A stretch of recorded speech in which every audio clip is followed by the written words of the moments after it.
اب اللہ تعالیٰ فرما رہا ہے کہ وَأَنفِقُوا، یعنی حقوق اللہ اور اس کے فوری بعد حقوق العباد، کہ یہ مال پر سانپ بن کے نہ بیٹھو. تو تمہاری ذمہ داریوں میں یہ بھی ہے کہ انفاق کرو، پیسے دو. اچھا زکوٰۃ ہم دیتے ہیں، وہ تو واجب ہے ہم پر.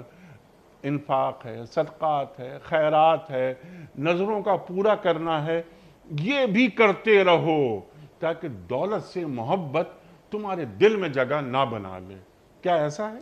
بالکل ایسا ہی ہے. اور بنیادی طور پہ اسلامی معاشیات جو ہے نا وہ دو چیزوں پہ بیس کرتی ہے، انفاق پہ اور معاد پہ. اس کے دو پلرز ہیں، انفاق اور آخرت. سبحان اللہ. اگر آپ ان کو نکال دیں گے نا پھر اسلامی اکنامک تھیوری کوئی بھی بن نہیں سکتی. سبحان اللہ. اور اس کے سب سے خطرناک چیز جس کو ختم کرنی ہوتی ہے وہ ہرس کو ختم کرنا ہوتا ہے. سبحان اللہ. کیپٹلزم کی بنیادی ہرس پہ کھڑی ہوئی ہے، وہ ہرس پہ کھڑی ہوئی ہے.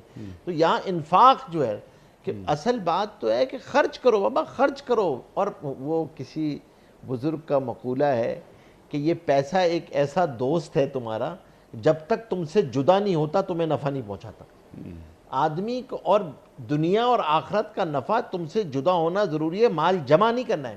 اسلام کی تھیوری سیونگز کی نہیں ہے، اسپینڈنگ کی ہے. سبحان اللہ. خرچ کو انفاقی ہے. معاشیات انفاقی معاشیات ہے، معادیات پہ بنیاد رکھتی ہے.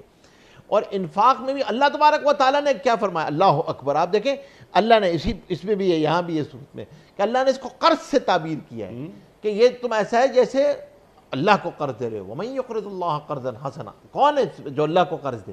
اور قرض ڈیمانڈ لائبلٹی ہوتی ہے. یعنی اللہ کہہ رہا ہے میں اپنے اوپر قرض رکھ رہا ہوں تو میں لوٹاؤں گا، ملٹیپلائی بائی 10 کر کے لوٹاؤں گا، 700 ٹائمز کر کے تو میں لوٹاؤں گا، ایز پر یور سنسیئرٹی، تمہارے اخلاص کی بقدر.